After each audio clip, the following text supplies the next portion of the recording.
یہ جو 295C کا قانون ہے نا، یہ ایسا لگتا ہے کہ شدت پسند مولویوں کے ہاتھ میں دشمنی نکالنے کا ایک کھلواڑ بن چکا ہے. جب چاہو جس پہ چاہو توہین رسالت کا الزام لگاؤ. تو یہ بالکل نہیں بنتا اس موقع پہ 295C. اور جو مولوی اس پہ خوش ہو رہے ہیں نا کہ نہیں 295C میں ہم اس کو لٹکوائیں گے، بھائی پھر آپ بھی جب کسی کا کلمہ کفر نقل کریں گے نا، جن لوگوں نے جا کے FIR کٹائی انہوں نے کیا کہا کہ انجینئر نے نبی کے بارے میں یہ الفاظ کہے ہیں، تو انہوں نے بھی تو نقل کیے نا، تو پھر ان پہ بھی 295C لگاؤ. اور آج ہم انجینئر کو بھی ڈیفینڈ کر رہے ہیں. تو اس پہ یہ اعتراض تو کیا جائے گا کہ عیسائی ایسا کہتے ہیں کہ نہیں کہتے. سمجھ میں آ رہی ہے بات؟ یہ اعتراض تو کیا جائے گا، تو آپ ریفرنس دیں وغیرہ وغیرہ. یہ اعتراض نہیں کیا جائے گا کہ انجینئر نے نبی کی توہین کی ہے. کسی اور کی طرف نسبت کرنے سے انسان توہین رسالت کا مرتکب نہیں ہو جاتا. 295C اس پہ نہیں لگتا. مفتی طارق مسعود کے بیانات کے لیے مفتی صاحب کے آفیشیل چینل مفتی طارق مسعود سپیچز کو سبسکرائب کریں. مفتی صاحب، انجینئر علی مرزا صاحب آج کل توہین رسالت کے مقدمے میں گرفتار ہیں، آپ کا اس بارے میں کیا موقف ہے؟ یہ جو 295C کا قانون ہے نا، یہ ایسا لگتا ہے کہ شدت پسند مولویوں کے ہاتھ میں دشمنی نکالنے کا ایک کھلواڑ بن چکا ہے.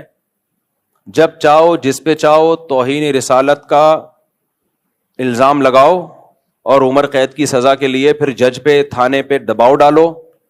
جج سزا نہیں سناتا تو اس کو قتل کی دھمکیاں، وکیل اس کو فیور کرتا ہے تو اس کو قتل کی دھمکیاں، کوئی اگر اس کے فیور میں بیان دے تو اس کو قتل کی دھمکیاں، کہ گستاخ کا جو ہے یار بھی غدار ہے اور گستاخ کا یار کو بھی قصبی سر قلم کیا جائے گا. یہ اس وقت پاکستان میں چل رہا ہے.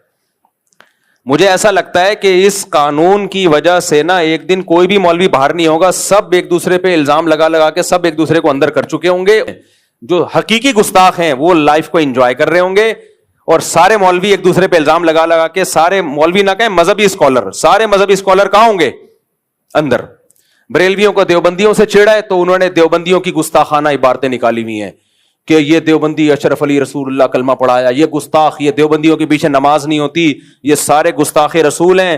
ان کو ٹھڑک ہے ان سے بھی. جو بریلویوں میں متشدد لوگ ہیں، ہر بریلوی کی بات نہیں کر رہا، جو متشدد ہیں بریلویوں میں معتدل لوگ بھی ہیں، تو امام حرم کے پیچھے نماز نہیں پڑھتے کہ یہ گستاخ رسول ہیں، یہ وہابی ہیں گستاخ رسول ہیں. تو انہوں نے اپنی ٹھڑک پوری کی یہ وہابیوں کو گستاخ رسول قرار دے کے. صحیح ہے نا؟ ان کے اس تلوار سے جو حقیقی گستاخ ہیں وہ بچے ہوئے ہیں، ان کو کوئی نقصان نہیں. تو نمازیں پڑھنا چھوڑ دیں، گستاخ رسول ہے گستاخ رسول ہیں. پھر اہل حدیثوں کے خلاف کسی نے ٹھڑک نکالی، ان کی کوئی عبارتیں نکالی، یہ گستاخ رسول ہے. حالانکہ وہ بھی نام تو بہر اللہ رسول کا لیتے ہیں، دعویٰ تو ان کا بھی یہی ہے کہ ہم اللہ رسول کو فالو کرتے ہیں، تو وہ بھی مذہبی لوگ ہیں. بریلویوں کا بھی دعویٰ ہے کہ ہم عاشق رسول ہیں. پھر دیوبندیوں نے کچھ عبارتیں نکالی کہ تمہارے والوں نے بھی تو یہ لکھا ہوا ہے. تو یہ سارے گستاخی کے فتوے مولوی ایک دوسرے پہ لگا رہے ہیں. پھر انجینئر علی مرزا صاحب کا ظہور ہوا، جن کو ان کے فینس کہتے ہیں اس صدی کے مجدد اعظم. یہ مر گئے تو اسلام کو بہت بڑا نقصان ہوگا. انہوں نے فرقوں کی دکانیں بند کی. جتنے گستاخیوں کے فتوے انجینئر علی مرزا نے لگائے دوسروں پہ، وہ سارے ریکارڈ توڑ دیے اس نے. اتنے فتوے تو میرا خیال ہے بریلویوں نے کسی پہ نہیں لگائے، اہل حدیثوں نے نہیں لگائے. اس کا تو کام ہی یہ تھا کہ اشرف علی رسول اللہ گستاخ. ہم بیان کر رہے ہیں انجینئر صاحب وہ خواب کی بات تھی اور بیداری میں غیر اختیاری طور پہ زبان پہ آئی. یہ ان کا مقصد ختم نبوت کے انکار نہیں تھا، لیکن نہیں، نہ انجینئر مانے نہ اس کے فین مانے، کہہ رہے نہیں یہ دیوبندی گستاخ ہیں. پھر چشتی رسول اللہ وہ گستاخ. یہ سارے فتوے کس کے ہیں گستاخیوں کے؟ یہ انجینئر علی مرزا کے فتوے ہیں. اس نے کہا چشتی رسول اللہ گستاخ، اپنے نام کا کلمہ پڑھایا. ہم نے ایکسپلین کیا بھائی معین الدین چشتی بہت بڑے بزرگ تھے، ان سے پوچھا جائے گا کہ معین الدین چشتی صاحب آپ کی بات کا مطلب کیا تھا. اشرف علی تھانوی نے کلمہ پڑھوایا تو پوچھا جائے گا حضرت آپ کی بات کا مطلب کیا تھا. انجینئر نے کہا نہیں، مطلب نہیں. جب بابوں کی باتیں آتی ہیں تو یہ لوگ مطلب تلاش کرتے ہیں، اپنے بابوں کو ڈیفینڈ کرتے ہیں. بابے تے شاہی کوئی نہیں، میرے نبی جیسا تے ہے ہی کوئی نہیں. یہ نعرے لگائے نہیں لگائے انجینئر نے.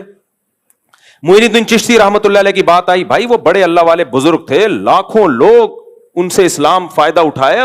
تو ان سے پوچھا جائے کہ اس کا مطلب کیا ہے, تو ان کی کتابوں میں ان کے مریدین نے بتایا بھائی وہ ختم نبوت کے قائل تھے, ہم نے بھی اس کا مطلب بتایا اور صحیح مطلب بتایا, کیونکہ ان سے پوچھا جائے گا نا آپ کی بات کا مطلب کیا ہے.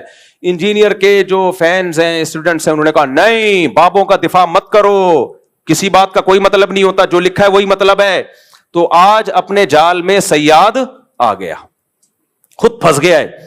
تو یہ سارے منجن ہیں مذہبی اسکالروں کے, گستاخیوں کے فتوے, جو منجن انجینئر نے جتنا بیچا ہے اتنا تو کسی نے نہیں بیچا. یہ منجن ہر وقت کیڑے نکالنا, لونڈے باز قرار دیا ہے بزرگوں کو اس نے معاذ اللہ. ان کے اعمال دیکھو, ان کی تہجد دیکھو, ان کی کتابیں دیکھو, انہوں سے جو اللہ نے دین کی خدمت لی ہے وہ دیکھو, کہ ان کو لونڈے باز قرار دینا یہ بہت بڑا جرم ہے. کسی مسلمان کو اغلام بازی کا مرتکب, لواطت کا مرتکب قرار دینا یہ جرم ہے. شریعت نے کہا ہے کہ اچھا محمل تلاش کرو. تو انجینئر کے فین کیا کہتے ہیں, انجینئر کے فینس نے کیا کہا, لو اپنے بابوں کا کیا کر رہے ہیں, دفاع کر رہے ہیں.